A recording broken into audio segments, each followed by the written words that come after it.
नमस्कार दोस्तों, कृषि ज्ञान में आपका स्वागत है। किसान भाइयों, आज हम बात करने जा रहे हैं गेहूं की फसल में कितने दिनों में पहले सिंचाई करें, पहला पानी लगाना चाहिए। आप जो पहली खाद है वो कब डालना चाहिए। किसान भाई, सबसे पहले हम बात करते हैं कि सिंचाई की।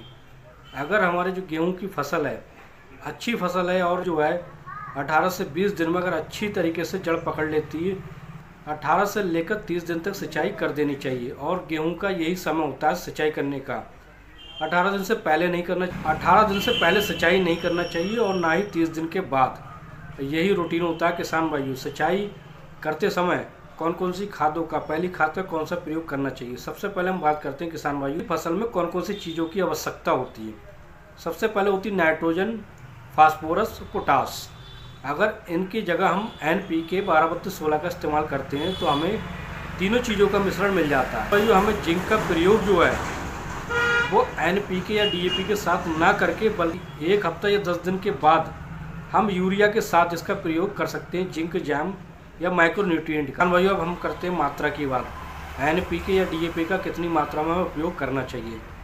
अगर DAP का हम प्रयोग करते हैं तो किसान भाइयों, DAP लगभग 30 किलोग्राम प्रति एकड़ के हिसाब से हमें पहली सिंचाई में यानी पहले पानी के साथ इसका प्रयोग करना चाहिए।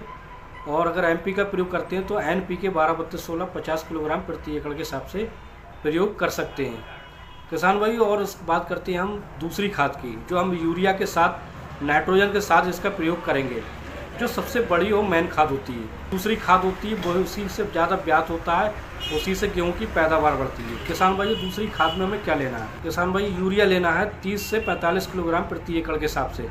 इसके साथ हमें लेना है ह्यूमिक एसिड 98%, 2 से 3 किलोग्राम प्रति एकड़ के हिसाब से। उसके साथ हम जिंक सल्फेट 33% का प्रयोग कर सकते हैं, ये 6 किलोग्राम 5 से 6 किलोग्राम प्रति एकड़ के हिसाब से। और इसके साथ एक चीज़ हमें और लेनी है, माइक्रोराजा। किसान भाई, माइक्रोराजा की जब बात आती है तो ये सबसे बेहतरीन कार्य करता है। न्यूट्रिएंट होते हैं, उनको पौधों की जड़ों तक पहुँचाने का बहुत अच्छा काम करता है। और 1 किलोग्राम प्रति एकड़ के हिसाब से माइक्रोराजा का प्रयोग कर सकते हैं।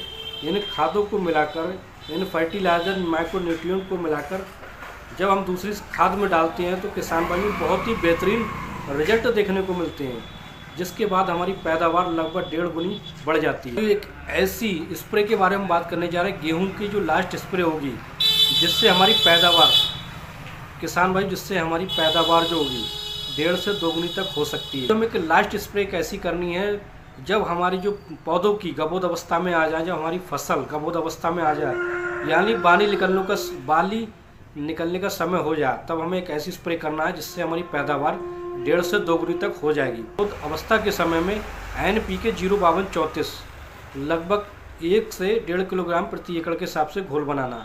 उसके बाद हमें लेना है किसान भाइयों बोरॉन 20% वाला, लगभग 20% वाला 200 से 300 ग्राम प्रति एकड़ के हिसाब से।